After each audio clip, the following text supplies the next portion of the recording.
Most of 2015 was defined by the correction of a long-term uptrend. A declined range of support appears to be developing. The 100 to 101 area is a key resistance area to a moderate upswing turning into a large uptrend. This obstacle needs to be cleared soon in order to avoid the possibility of a bearish continuation taking hold. Bullish sentiment remains moderate but very consistent in the near absence of selling pressure to form a tenuous break back into the 100s.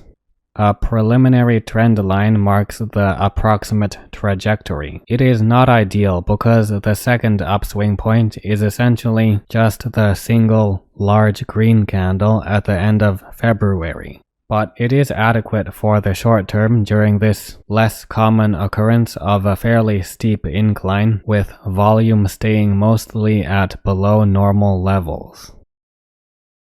Although the preliminary uptrend line was not ideal and was quickly breached, it was all there was to highlight the short-term uptrend development. This was not entirely necessary, but the trend line was quite helpful, as it more clearly identified a double bottom reversal, and after being breached, it pointed to a horizontal range of interest. The horizontal range in March emerged as part of a bullish continuation in the steady uptrend progression, as summarized by the more valid long-term trend line, now able to be plotted. A double top is picking up the pace to complete after some delay, due to the intersection of the 120-50 lower boundary and the uptrend line. This turns out to be a less common case where a larger double top range produces a relatively small drop due to bullish volatility that shifts price on an aggressive incline to newer highs. This is in sharp contrast to the slow but steady uptrend over the past year that saw constant bullish volume at more moderate levels.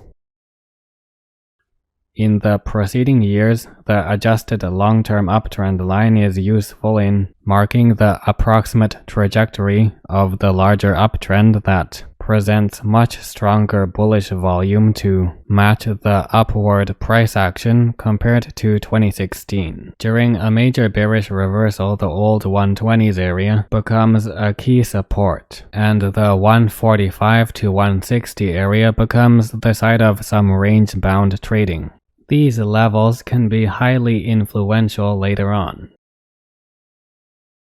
A neat double top completes without delay and leads to a rapid drop that still finds a very short-term support from the 160 to 145 ranges, in addition to the 120 region as price slows down at these areas. Interestingly, an inclined double bottom forms off the low 100s that were the site of the old bullish reversal and a double bottom range. During a more stable period, the old ranges from the 120s to 160s see more modest price fluctuations, as clear swing points form around these previous levels. A minor gap up in early November helped by surges in bullish volume before and after the break to new highs. However, the incline steepens too much without any major retracements to increase the bearish reversal potential, along with persisting selling volume into early 2021.